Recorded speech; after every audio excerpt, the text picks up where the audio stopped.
এই ধরনের আলোচনা করার দরকার নাই, কোনো প্রয়োজন নাই। আপনারা আলোচনা না করে ওই কওমি মাদ্রাসার মতো এলাকা এলাকায় একটা করে বিজ্ঞান মনস্ক একটা শিক্ষাক্রম নিজেরা তৈরি করে ওইভাবে চালু করেন। এই সরকারের সবচেয়ে দুঃখজনক ব্যাপার হচ্ছে আওয়ামী লীগ সরকারের সবচেয়ে ব্যর্থতার জায়গায় ছিল শিক্ষা খাতটা এবং অর্থনৈতিক খাতটা, কিন্তু শিক্ষা নিয়ে কোনো শিক্ষা কমিশন হয় নাই। এটা নিয়ে আমি পার্সোনালি হতাশ। অষ্টম এবং পঞ্চম শ্রেণীর সমাপনী পরীক্ষা রাখা যাবে না, শুধু বৃত্তি পরীক্ষা রাখা যেতে পারে। প্রধান শিক্ষক যারা হবেন তাদের এমএডটা থাকলে অগ্রাধিকার দেওয়া হবে। এটা কৌশলে বাদ দেওয়া হয়েছে যাতে যাকে তাকে প্রধান শিক্ষক বানানো যায় এমএড না থাকলে। আর যদি ওই শর্ত থাকে তাহলে সবার কাছ থেকে তো টাকা নেওয়া যাবে না। উচ্চশিক্ষায় যে ফার্স্ট ক্লাস ফার্স্ট হইলেন আপনি আর কালকে থেকে বিশ্ববিদ্যালয়ের শিক্ষক, এটা কেমন কথা? আপনার কোনো প্রশিক্ষণ লাগবে না। আমি যা দেখি কোনো সরকারই চায় না যে সবাইকে একটা সুন্দর শিক্ষা ব্যবস্থা আমরা আনি, জাতীয় শিক্ষা ব্যবস্থায় আনি। 2021 সালে যে কারিকুলামটা, সেটার বড় সমস্যা হচ্ছে 100% অভিজ্ঞতা ভিত্তিক শিক্ষণ কার্যক্রম ছিল। আর 2012 সালের যে কারিকুলামটা, যেটা আবার সরকার চালু করতে বললেন, সেটার বিপত্তি হচ্ছে সেখানে 1%ও অভিজ্ঞতা ভিত্তিক কার্যক্রম নাই। সেই জন্য আমার কাছে মনে হয় যে এই 12 সালের কারিকুলামে অনেক সমস্যা আছে। তো সেই সমস্যাগুলোর মধ্যে এখানে অভিজ্ঞতা ভিত্তিক কিছুটা কার্যক্রম আনা প্রয়োজন। যে একটা ক্লাসে শিক্ষক একটা কুইজ কম্পিটিশন করবেন, সেটা করার সুযোগ ছিল নাই। কারণ কি, কুইজ করলে বাচ্চারা আনন্দে হাত তুলবে, চিৎকার দিবে, এসে হেডমাস্টার বলে আপনি ক্লাস নিয়ন্ত্রণ করতে পারেন না কেন? ওই সিস্টেমটার মধ্যে নাই। সেই জন্য অভিজ্ঞতা ভিত্তিক কার্যক্রম কিছু এখানে ঢোকানো প্রয়োজন। আরেকটা হচ্ছে ব্যবহারিক পরীক্ষা যেটা আছে, এটা নামেই ব্যবহারিক, শুধুমাত্র 25-এ 25 পাওয়ার ব্যবহারিক। আমাদের আমলে আমরা ক্লাস করতাম, সেটা আবার দেখাইতে হইতো, তারপরে খাতা করতাম, পরীক্ষায় গিয়ে দেখাই, নানান কার্যক্রম করে হইতো। এখন সিস্টেমটাই এমন, স্যারের ব্যবহারিক ক্লাস করানোর কোনো প্রয়োজন নাই।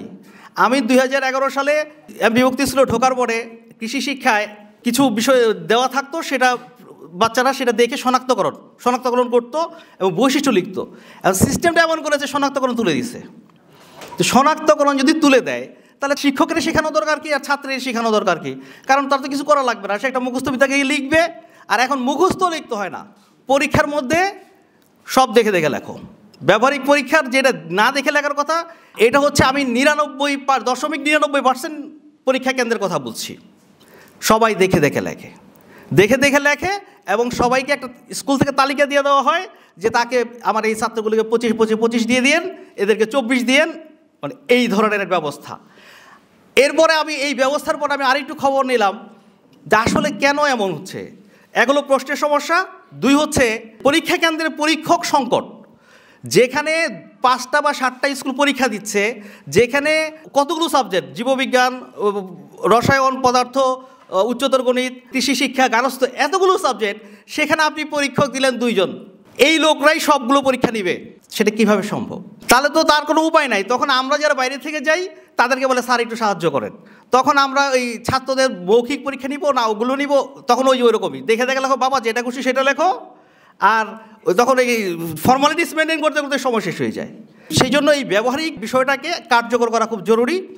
আর একই সাথে 6ষ্ঠ, 7ম, 8মে বিজ্ঞান, কৃষি শিক্ষা, তারপর আইসিটি, এগুলোতে ব্যবহারিকগুলো প্রাতিষ্ঠানিকভাবে ব্যবস্থা করা এবং কার্যকর করা, এটা খুব গুরুত্বপূর্ণ। নইলে আমাদের অভিজ্ঞতাভিত্তিক যে শিক্ষণটা সেটা হবে না।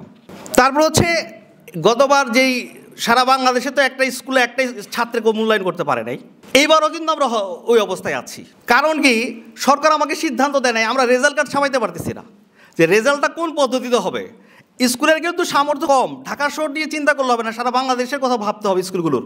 যে আপনি আজকে একটা বলবেন 2000 রেজাল্ট কার্ড ছাপাবে, কালকে আরেকটা বলবেন আরেকটা ছাপাবে, এটা স্কুলের সামর্থ্য নাই। আমরা এখন রেজাল্ট কার্ড ছাপাইতে পারতেছি না, যে কোন প্রক্রিয়ায় রেজাল্টটা দিব না ছাপাই, এখন ফটোকপি করে করে দিতে হচ্ছে রেজাল্টগুলো। মানে শিক্ষার মান যেভাবে ধস নামে আর কি। তো এইভাবে না ওইভাবে, আবার আগামী বছর কিভাবে হবে, তো এই সিদ্ধান্তগুলো দেওয়া খুব জরুরি। তারপর হচ্ছে ক্লাস রুটিন। সরকার শুধুমাত্র আমাদেরকে ক্লাস সংখ্যা দিয়ে দিবে যে আপনার গণিতের এতটা ক্লাস সপ্তাহে, এটা করাবেন। সরকার গতবার কী করলো, রুটিন দিয়ে দিল যে প্রথম ক্লাসে 6-এর বিজ্ঞান এইখানে আজকে আছে শনিবারে, কালকে আছে আবার বুধবারে, পরের দিন আছে 7ম ক্লাসে। মানে একটা তখন আমি নিজেই মনে রাখতে পারি না যে আমি ওই ক্লাসে কখন যাব। আর আমরা করলে করি কি, যে সপ্তাহের প্রথম ক্লাসটা গণিত থাকবে, ঠিক আছে, এটা সপ্তাহের প্রথম 3 দিন, ছাত্রেরও মনে থাকে আমারও মনে থাকে। এবং দেখা গেলো আমি বিজ্ঞান শিক্ষক, এখন আমাকে 6-এর বিজ্ঞান দিয়েছেন, এখন আপনি দিলেন কি 6-এর বিজ্ঞান আজকে এখানে দিলেন, একই সাথে একই ক্লাসে 2 জায়গায় দিয়ে রাখলেন। আমার স্কুলে তো বিজ্ঞান শিক্ষক আমি একলাই, তখন আমি কয় ক্লাসে যাব? তো সেই জন্য এই ধরনের রুটিন দেওয়া যাবে না। রুটিনটা শুধুমাত্র সরকার ক্লাস সংখ্যা দিবে, স্কুল তার সুযোগ সময় মতো শিক্ষকের সংখ্যা অনুযায়ী সেটাকে সাজিয়ে নেবে। এখানে যে প্রস্তাবটা দিয়েছে ছাত্রফ্রন্ট, এই সব কিছুর সাথে একমত আছি। ভালো লেগেছে ইংরেজি শিক্ষাটাকে বাদ দিতে বলেছেন। একই সাথে আমি বলবো, বাংলাদেশের যে সামাজিক আর্থসামাজিক বাস্তবতা, সেই বাস্তবতাকে উপেক্ষা করে, আমাদের অর্থনৈতিক অবস্থাকে উপেক্ষা করে আমরা তো কোনো কিছু করতে পারবো না। সেই বাস্তবতায় আজকে অনেকগুলো শিক্ষাধারা হয়ে গেছে। এটা একটা বাস্তবতা যে আজকে মোটা দাগে ইংরেজি, সাধারণ শিক্ষা এবং মাদ্রাসা শিক্ষা হয়েছে। মাদ্রাসার মধ্যে আবার কমই হয়েছে যাদের কোনো পারমিশন লাগে না, গলিতে গলিতে কমই মাদ্রাসার কোনো ইয়ে নাই, তাদের একটা কওমি শিক্ষা বোর্ড আছে, তাদেরও কোনো নিয়ন্ত্রণ নাই সরকারের। তো তাদের নিয়ন্ত্রণে আনা প্রয়োজন। তারা কি বাংলাদেশে বসবাস করে না অন্য জায়গায় বসবাস করে, সেটা আমার প্রশ্ন। এবং সরকার কেন সেই ব্যবস্থা নিতে পারে না, এবং সেইগুলোকে সমন্বয় করার একটা ব্যাপার আছে। সেখানে শুধুমাত্র তারা আরবি শিখবে, বাংলা ইংরেজি কিছু শিখবে না, তাহলে অদক্ষ জনগোষ্ঠী তৈরি হবে। তো সেইটাকে সমন্বয় করা দরকার এই বাস্তবতায়। এবং আজকেই ছাত্রফ্রন্ট বলেছে বিজ্ঞান ভিত্তিক শিক্ষা ব্যবস্থা চালু করতে। আমি নিজে বিজ্ঞান মনস্ক লোক, আমি চাই আজকে থেকে হোক, কিন্তু চাইলেই হবে না। বাংলাদেশের যে বাস্তবতা সেটাকে সমন্বয় করার একটা ব্যাপার আছে। তো সেই সমন্বয় করার ব্যাপারটাকে কিভাবে করা যায়, সেই আলোচনাটা করা প্রয়োজন।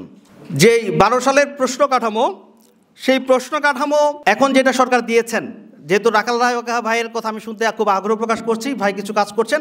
আর এই সরকারের সবচেয়ে দুঃখজনক ব্যাপার হচ্ছে, আওয়ামী লীগ সরকারের সবচেয়ে ব্যর্থতার জায়গায় ছিল শিক্ষা খাতটা এবং অর্থনৈতিক খাতটা, কিন্তু শিক্ষা নিয়ে কোনো শিক্ষা কমিশন হয় নাই। এটা নিয়ে আমি পার্সোনালি হতাশ।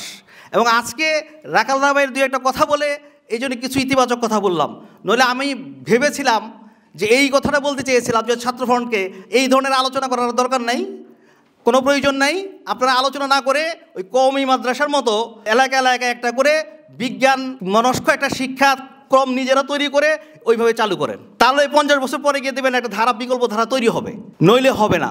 সরকার আসলে চায় না, আমি যা দেখি সরকার, কোনো সরকারই চায় না যে সবাইকে একটা সুন্দর শিক্ষা ব্যবস্থা আমরা আনি, জাতীয় শিক্ষা ব্যবস্থায় আনি। 15টা নৈতিক দিয়েছে, তো সেটাকে একটু কমিয়ে আনা, 10টা করে নিয়ে আসা। এবং এই যেই প্রশ্ন প্যাটার্নটা আমরা পেয়েছি 6ষ্ঠ থেকে 9ম শ্রেণী পর্যন্ত, এই প্যাটার্নটার মধ্যে বাচ্চারা টোটালটা লিখতে পারে না, যতগুলো যেই আইটেমগুলো দেওয়া হয়েছে।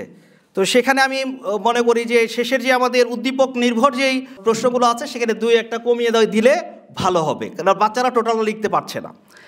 তারপর হচ্ছে, এখন গত শিক্ষাক্রমের সবচেয়ে খারাপ ছিল সেটা মনে করি না, যেটা নিয়ে খুব আলোচনা হয়েছিল জীবন জীবিকা নিয়ে, স্বাস্থ্য সুরক্ষা, শিল্প সংস্কৃতি, এগুলোর দরকার আছে। কিন্তু ওই সরকার তখন 100 করে 300 নম্বরের সাবজেক্ট তৈরি করেছিল।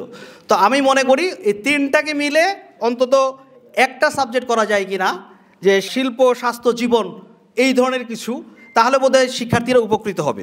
আর একটা ব্যাপার হচ্ছে, আমাদের শিক্ষক প্রশিক্ষণের বিএড এবং এমএড আছে, এমএডের কোনো এখন মূল্যায়ন নাই, সেই জন্য দুর্নীতিটা করা আরও সহজ।